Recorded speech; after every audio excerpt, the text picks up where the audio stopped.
Hello again everyone, it is me, Maximus, and thank you for joining me today. You know, when you think of airborne, you don't normally believe tanks are going to be part of that airborne structure.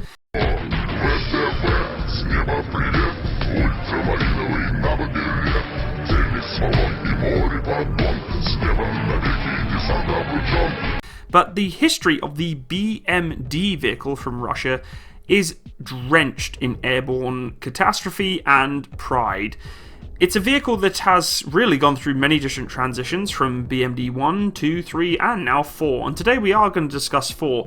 It's very hard to discuss BMD-4 when you have multiple other platforms that have predecessed it. However, I'd like to focus primarily on this vehicle because I think it's absolutely amazing. Now that's not saying that the BMD-1, 2 or 3 are not so amazing, and I'm not going to touch too much on them today and really just kind of focus in on the BMD-4, but you really do have to take part and look into the history of this vehicle and the other predecessors of it to really appreciate what its true worth. That being said, I'm probably going to do some videos of the older vehicles in the future, but today we are just going to look at the BMD-4. So to really sum it up, the BMD-3 vehicle of the Airborne AFV fleet was supposed to be a replacement for the BMD-1, but it failed to achieve the goal of becoming the mainstay of the Russian airborne forces, and with the fall of the Soviet Union, the notoriously underfunded Russian military could really only afford about 137-ish of these vehicles instead of the hundreds that were planned, and production ended of the BMD-3 in 1997. But the VDV, or the Russian Airborne, still wanted a vehicle with significantly improved firepower, and that's where the beautiful BMD-4 came in. The 1990s were pretty tough on the tractor plant that produced the BMD-3. Massive Russian Ministry of Defense budget cuts buried many promising projects, and by the late 1990s, the BMD-3 was being produced, itself pretty much covered by loans. The company had been reduced to surviving on engine maintenance contracts.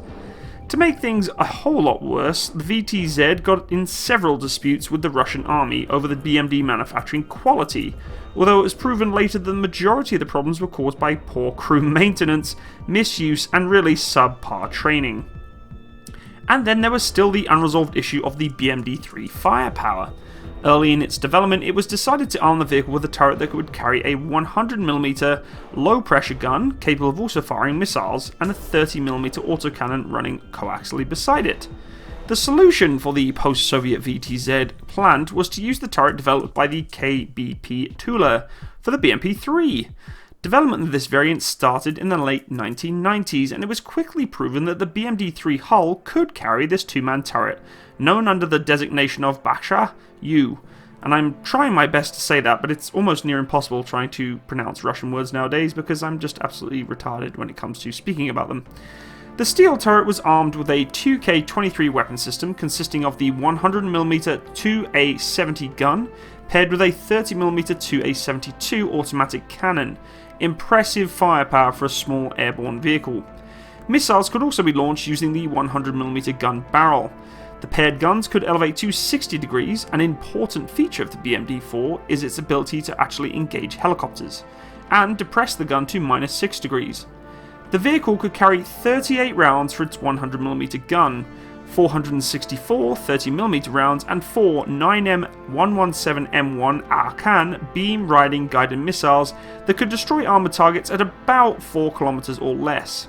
The weapons were stabilised by the 2E52-2 stabiliser. The 100mm gun was loaded automatically from a carousel below the turret line. This made it very effective, being able to engage targets very quickly and not have to worry about manually reloading the thing. The turret was mated with the BMD-3 hull to produce what was essentially a BMD-3 variant that was called Object 960. Apart from the new turret, the hull was pretty much unchanged. There were 3 crew members instead of 2. The turret carried a commander and obviously a gunner. The weight of the vehicle was increased to around 400 kilograms to a whopping maximum tonnage of 13.6 tons. When you think about it though, that really is nothing when you're launching it out of the back of a plane. Of course, it does require a hell of a lot of parachutes to stop it from slamming into the ground. However, for an airborne vehicle, considering the amount of firepower that it can bring down and the speed of this thing, it's pretty impressive. Also, did I fail to mention that this thing is amphibious? Yes, just like most Russian armoured fighting vehicles, especially infantry carriers, these things can float along nicely in the sea/ocean. I must admit, you would not see me dead in one of these things. I would be terrified of the water getting in. I've seen the videos of the Striker drowning almost in Afghanistan or wherever training they're doing it, and just seeing this thing floating around in the sea terrifies me. I would hate to be a crew member inside of it, but I have a lot of respect for those crew members that have served in armoured fighting vehicles that can go in the water like this.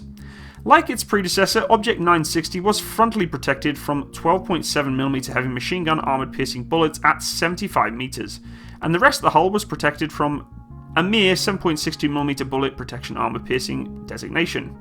The vehicle was also powered by the same engine, the 450 horsepower 2V062 multi-fuel 450 horsepower diesel engine. That's quite a bit of oomph for a vehicle like this. Maximum speed dropped slightly though from some 67 km an hour because of the weight increase, but the vehicle remained very capable at travelling at high speeds across nearly all terrains, and as you can see with snow, this vehicle has absolutely no problems whatsoever. The BMD-4 prototype appeared around 2002 and underwent military tests with the Russian Airborne Forces, having some mixed results at best. The vehicle was heavier, which had a negative impact on its handling, but more importantly, for its relatively high price, it really wasn't that much of an upgrade from the BMD-3. Now, the turret did have more firepower, and they were claimed to have 2.5 times higher combat value than the BMD-3, but it was essentially based on 1980s technology. The truly modern features that the Airborne Forces requested, such as the ability to provide indirect fire support using the VDV targeting neck, were just simply not there. Nevertheless, the vehicle was accepted in service on December 31st, 2004 under the official designation of the BMD-4.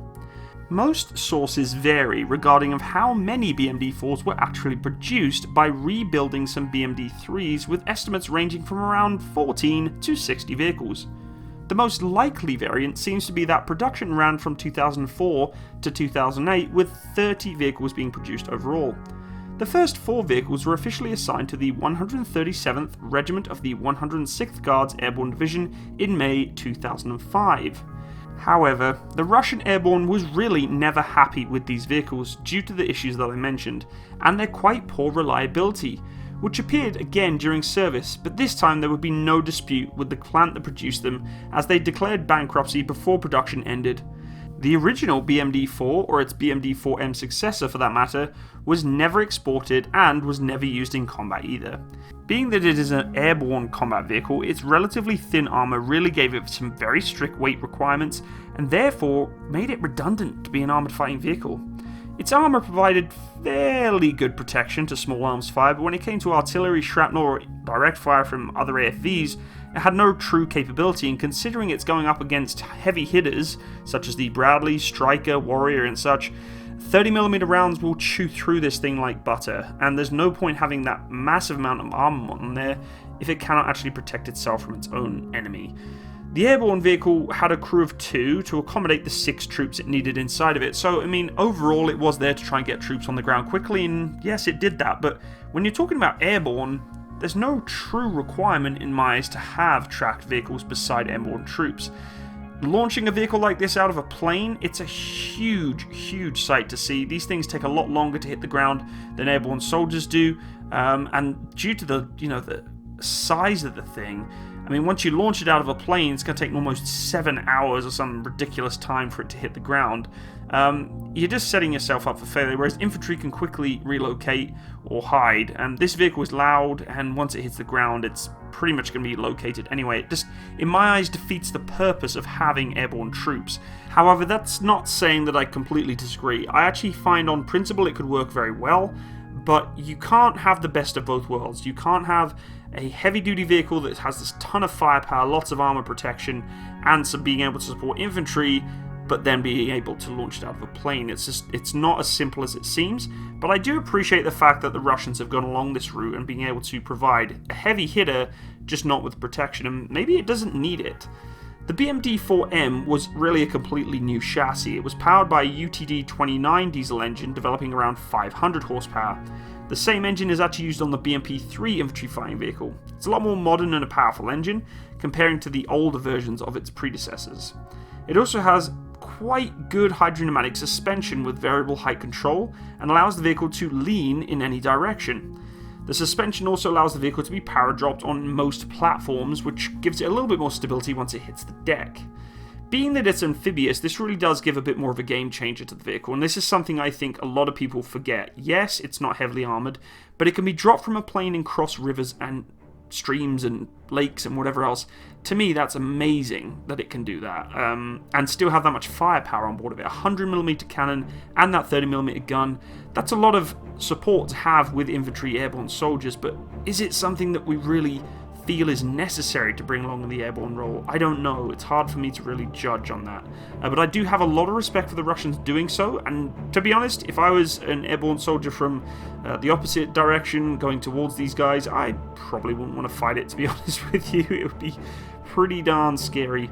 Anyway, folks, I hope you enjoyed today's video and learned something about the beautiful BMD-4. We will be doing videos on the predecessors, the 1, 2, and 3 series, hopefully in the future, but hope you took a little bit on board to give you an idea of what this vehicle is all about.